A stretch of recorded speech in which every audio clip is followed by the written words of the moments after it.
She's a beauty, they all said of me. And they broke the wine across my bow and christened me. They christened me Daniel. 3/4 of a century later, I rest uneasily in a bed of silt, no longer buffeted by the currents or by the wind and the rain, no longer suffering the sting of the ice or the strain of the back-wrenching loads of iron ore, no longer cheered by the attentions of the strong men who lived within me.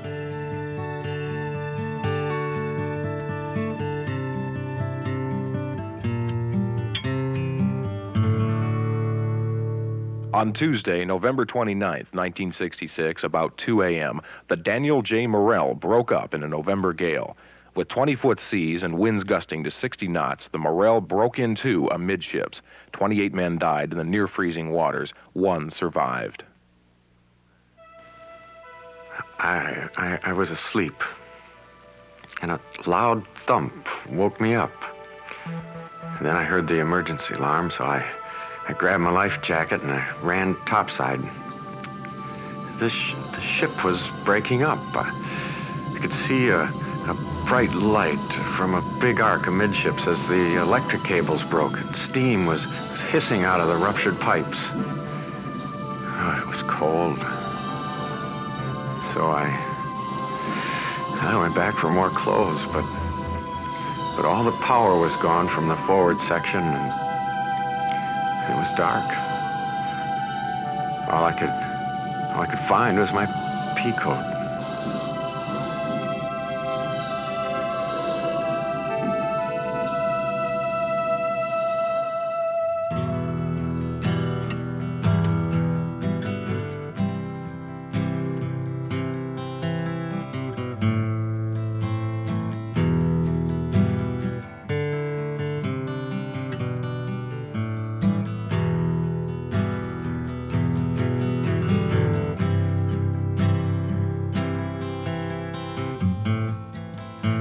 Cold November God tore at me. Icy fingers gripped embrittled bulkheads. Wave and wind wrenched steel, snapped keel. Men shrieked and cursed and cried. And I broke.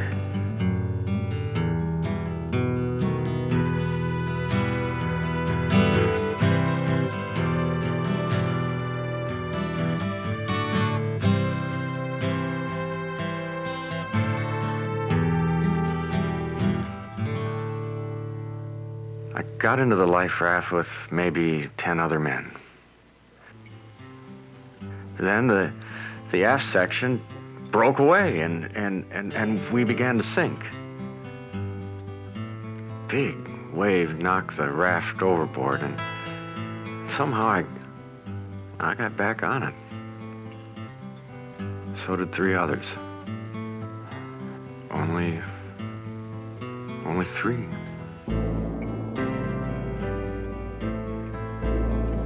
Through 60 years, I had borne the bright, confident, joking men. Generations of men. Standing watch, scraping, painting, laughing, swearing, breathing the free and glorious air. Through the decades, unafraid. Trusting me, impervious to the tantrums of the impotent November God. Through 60 years, I beat back his angry attack.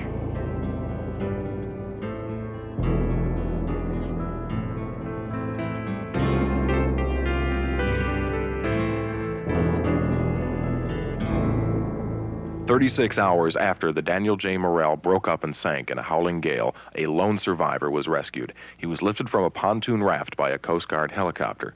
3 other crewmen on the life raft had died from exposure.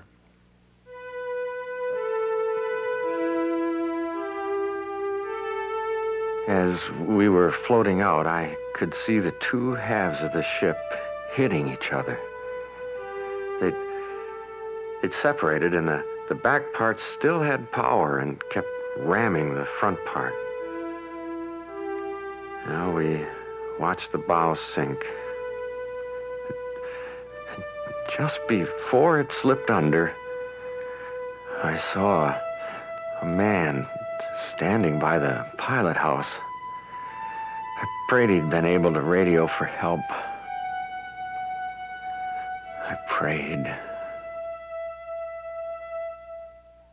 The waves closed about me. Bow first. 200 feet to the bottom. Then, 90 minutes and 5 miles later, the stern followed. And then, beyond the pain, beyond the screams, beyond the reach of the icy god, I rested.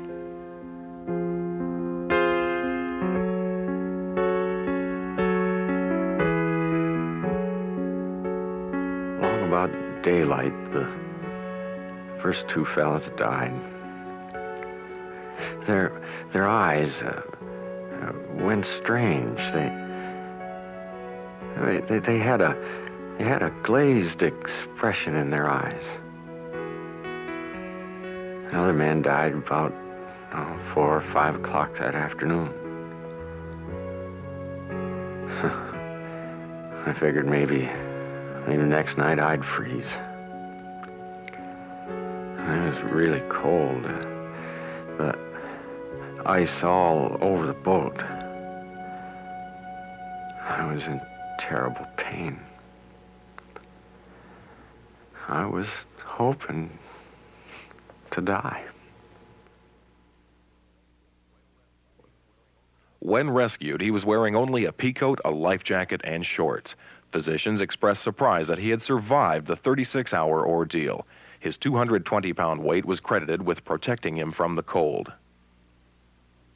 I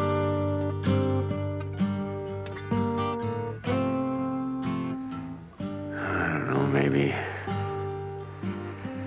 God wanted me to suffer a little before I died. Terrible pain. I was hoping to die.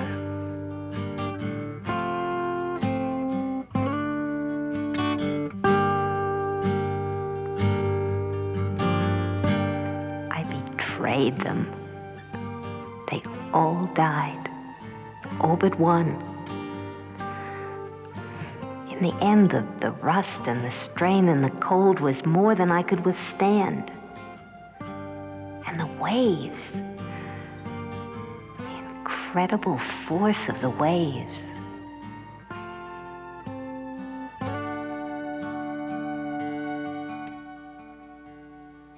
Ninth District Coast Guard officials said divers will descend into Lake Huron off the Michigan shoreline to inspect the stern of the sunken ore carrier Daniel J. Morrell, trying to piece together the events of November 29th, when the 60-year-old ship broke in two during a storm.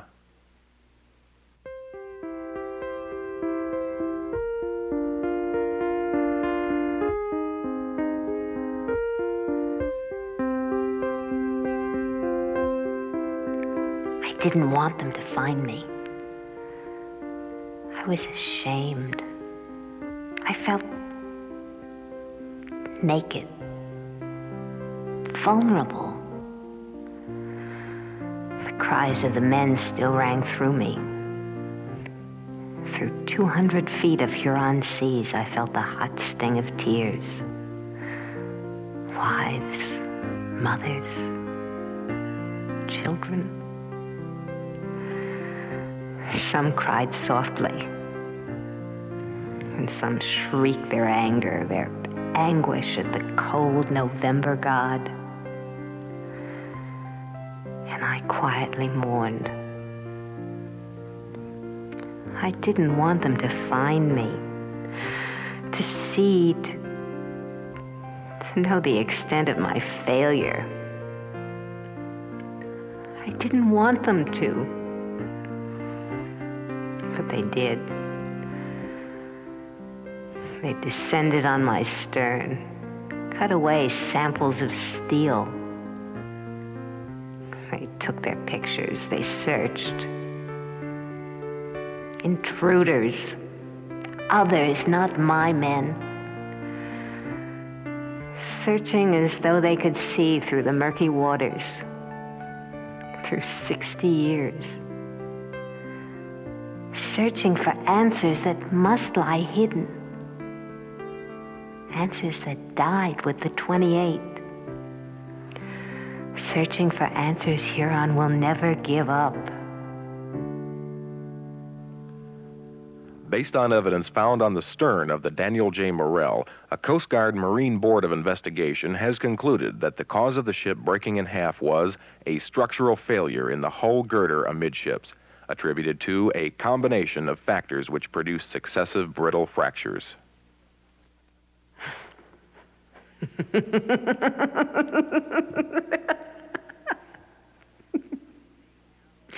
What do they know? These men who sink their boys with the weight of too much chain.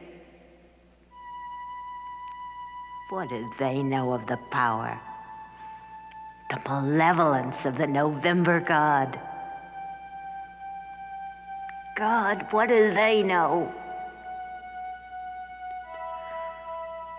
Can they understand the searing panic of men tearing at cold steel with bare fingers in their longing to live? Can they understand the death of a ship? The death of a world? The death of 28 men?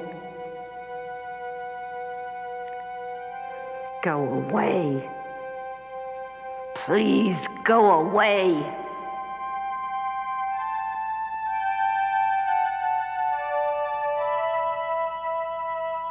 For 13 years after the Morrell sank, her bow lay undisturbed.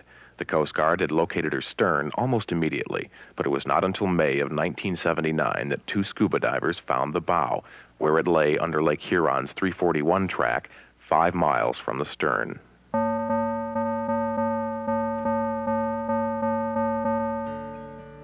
Sorrow is tempered by time. 13 years will quiet even the most savage grief. Few remember us now. And remembrance, being remembered is a consolation. These few mad, foolish little people brave the depth and the cold. And with their cameras and their drawing pens and inks, they come to see and to record the tragedy of a cold November gale. Well, let them. Let them seek the unattainable answers. Let them. Let them doggedly pursue truths that lay buried under muck, obscured by the currents of 3/4 of a century.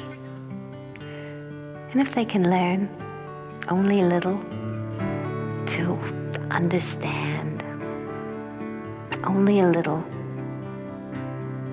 well, let them come to look and remember. Let them visit for whatever time their little bottles of air permit. To their galleries and museums, let them take away my small treasures. Let them take away pictures of me, 200 feet below the Huron surface. A skeletal hulk that once was a strong and beautiful working lady. Let them take away whatever they can. Let them prod the memories of the world, keeping alive the image of a once proud lady and the strong crew that manned her. For whatever it costs in pain, it's far better to be remembered than to lie on the Huron floor without meaning, through an unchanging eternity, suspended and untouched by life? Yes, whatever it costs in pain, come touch me and carry away with you the memory.